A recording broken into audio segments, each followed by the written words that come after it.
Hello. માનનીય અંજલિબેન નમસ્કાર. હા હું ગૌરક્ષા મંચથી ધર્મેશ ગામી બોલું છું.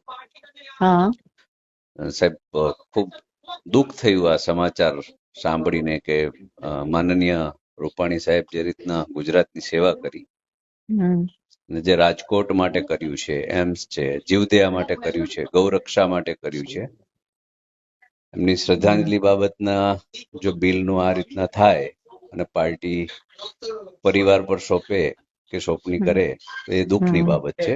એટલે ખરેખર દુઃખ થયું એ બાબતે આપને ફોન કર્યો છે બેન. જી, આ ખોટું નથી, યોગ્ય નથી. આ પાર્ટીએ ભોગવી લેવું જોઈએ, કેમ કે શ્રદ્ધાંજલિમાં લાખો લોકો આવ્યા છે, લોકોની સિમ્પતિ હતી, તો ચોક્કસ પાર્ટીએ ભોગવી લેવું જોઈએ. ગુજરાત માટે ઘણું બધું કરી ગયા છે અને પાર્ટી માટે વર્ષોથી કર્યું છે. હા, છેક સુધી પાર્ટી માટે જ લેટ થયું લંડન આવવાનું, એ પાર્ટી માટે થઈને જ લેટ આવ્યા છે. હા, એ જ ને. એટલે પાર્ટી આ કામ કરવું જોઈએ. સિમ્પતિ છે અમને. અમે એટલા યોગ્ય નથી, બાકી આ યોગ્ય નથી. પાર્ટીએ કરવું જોઈએ આ કામ. એટલે અમારી સંવેદના હતી, એટલે આપ સાહેબને ફોન કર્યો કે ભાઈ અંજલિબેન રૂપાણી સાહેબને ફોન કરી લો. જી, જય ગૌ માતા. હા.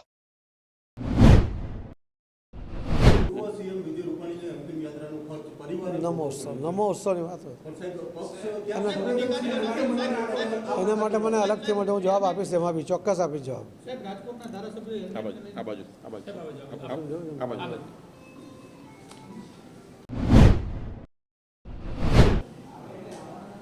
માનનીય પ્રધાનમંત્રી શ્રી નરેન્દ્ર મોદી સાહેબે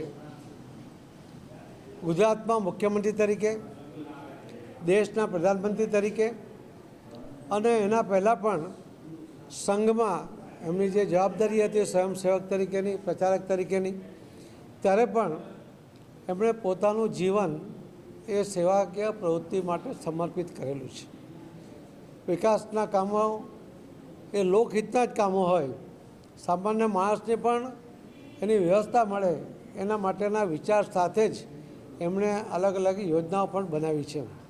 એવા માનનીય પ્રધાનમંત્રી શ્રી નરેન્દ્ર મોદી સાહેબનો 17મી સપ્ટેમ્બરે જન્મદિવસ છે.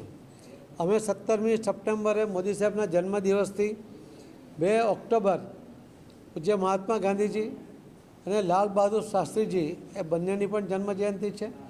અને 25મી સપ્ટેમ્બરે સ્વર્ગસ્થ પંડિત દીનદયાળજી એમનું પણ જન્મજયંતિ છે. તો આ 15 દિવસ અને ગુજરાતમાં અમે દિવાળી સુધી પાર્ટી તરફથી સતત સેવાકીય પ્રવૃત્તિઓ કરવાના છે.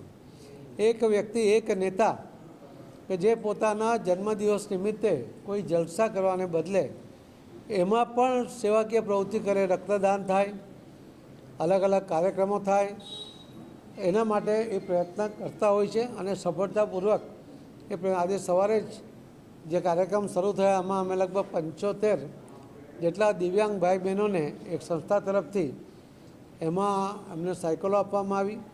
500 જેટલો રક્તદાનમાં ત્યાં બ્લડ મળ્યું, યુનિટ ભેગા થયા, અનેક પ્રવૃત્તિ થઈ.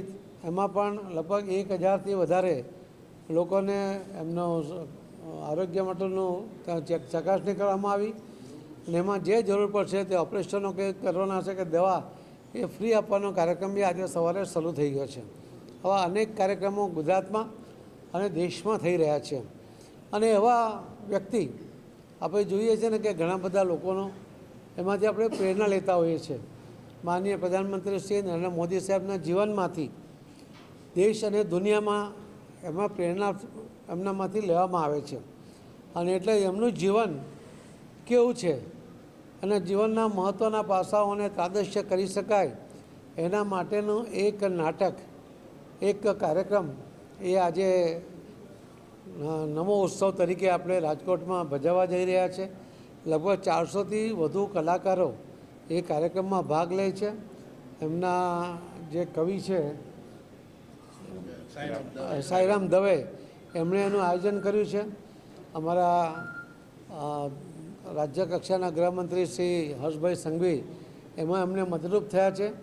અને રાજ્યમાં અલગ અલગ જગ્યાએ હમણાં ગુજરાતીમાં અને ત્યાર પછી અલગ અલગ ભાષાઓમાં પણ લોકો સુધી આ નમો ઉત્સવનું નાટક પહોંચે એના માટેના અમે પ્રયત્ન કરીએ છીએ.